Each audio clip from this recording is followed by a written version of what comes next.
નમસ્કાર, India news ગુજરાતમાં આપ સૌનું સ્વાગત છે અને હું છું આપની સાથે કિશન તિવારી। સમાચારોની શરૂઆત કરીએ આપણે સૌથી પહેલા મહત્વના સમાચારથી। વાત કરીએ આપણે સાબરકાંઠાની, તો સાબર ડેરીની 62મી વાર્ષિક સાધારણ સભા આજે સાબર ડેરીના ઓડિટોરિયમ હોલ ખાતે યોજાઈ હતી।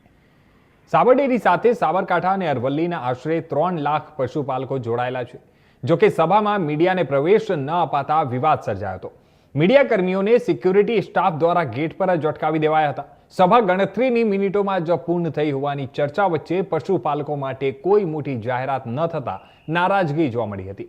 મંડળીના ચેરમેન સેક્રેટરીઓને મોંઘીદાટ ગિફ્ટ અપાઈ હોવાની ચર્ચાએ પણ સવાલ ઊભા કર્યા છે। સમગ્ર મામલે સભાની પારદર્શિતા અને રજૂઆતોને લઈને ચર્ચાઓ હવે તેજ બની છે।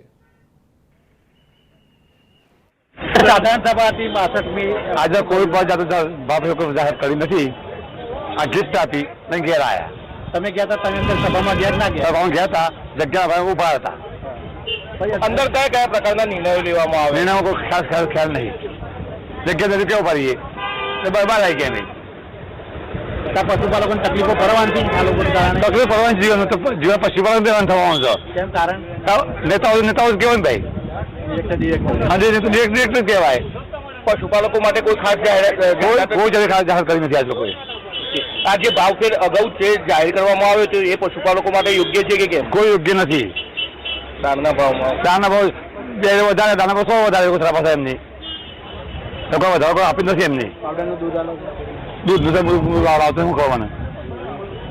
શું નામ તો વિપ્રો પણ આવે નિર્ણયમાં તો જે ઝંડામાં હતું ને એ ઓછી લીધું સાથે મંજૂર મંજૂર મંજૂર એટલે આપણે તલાક બસ મંજૂર મંજૂર મંજૂર એને પૂછ્યું જ નહીં સાધારણ સભાને એને બોલવું પડે એ જિલ્લા પર તો કોઈ અમારે કોઈ કઈ ઉષા એ જનરલ 1મો એ જનરલ 2મો 3મો 4મો ના મંજૂર 4 નંબરનો આપણે જગ્યા મોકલ્યો તો મંજૂર 4 નંબર મંજૂર। ખાસ કરીને પશુપાલકો માટે કોઈ જાહેરાત કરાઈ જાય? પશુપાલકો માટે આથી જાહેર કોઈ નહીં કરી, પણ જાહેરાત બહુ પુષ્કળ ચાલે છે પશુપાલકો માટે તો એ કોઈ ચાલુ જ છે બધું યોજનાઓ। જે ભાવફેર ચૂકવાયો તે પશુપાલકો માટે યોગ્ય છે કે કેમ? હવે એ તો જે વધુ હાલ બરાબર છે તો ખર્ચ કાપશે અત્યારે દાળ ખર્ચ વધતો જાય અને સતત પાછા બીજા સંઘો કરતા ભાવ થોડો ઊંચો બતાવવું પડે, બધા રાખવું પડે થોડું। હા બનાસકાંઠાની સાધારણ સભા કેવી હોય? બનાસકાંઠાની સાધારણ સભા કેવી હોય? બનાસકાંઠામાં પણ ચાલુ ભાવ ઓછો રાખે। ચાલુ જે પ્રેફરનો ભાવ હોય છે ને દાખલા તરીકે અમારા 825 50 તો એમના 800 હોય તો 810 હોય એટલે પેલું 40 પાછો પેલામાં આવે।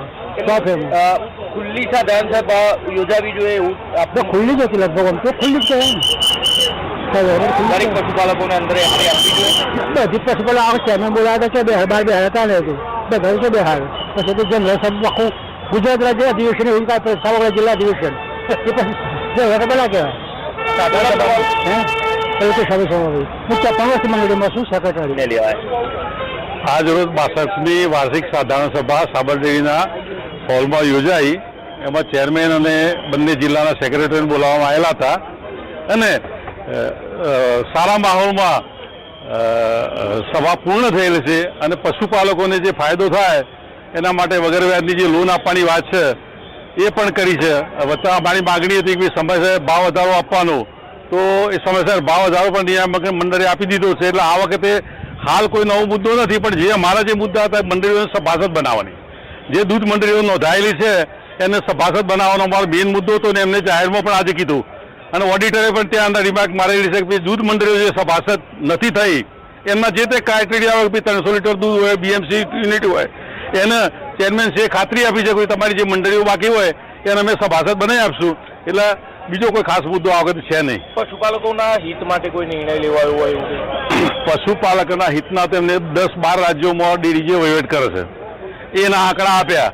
હવે બહુ આંકડામાં 10-12 રાજ્યોમાં તો આપણે શું છે શું નહીં, પણ ડેરીના લગતા ધારો કે પેટ્રોલ પંપનો, બાયોગેસનો, પશુપાલકોનો લોન આપવાની, મીઠાઈઓ કે ફરસાણને એની સુવિધાઓ કરી છે એ આપી। એ સિવાય કોઈ એવો કોઈ ઉડીને આંખે વર્ગે એવો કોઈ નિર્ણય છે નહીં। દૂધના ભાવમાં કોઈ વધારો કરવા? ના, દૂધના ભાવમાં થોડો વધારો કરેલો છે આ વખતે।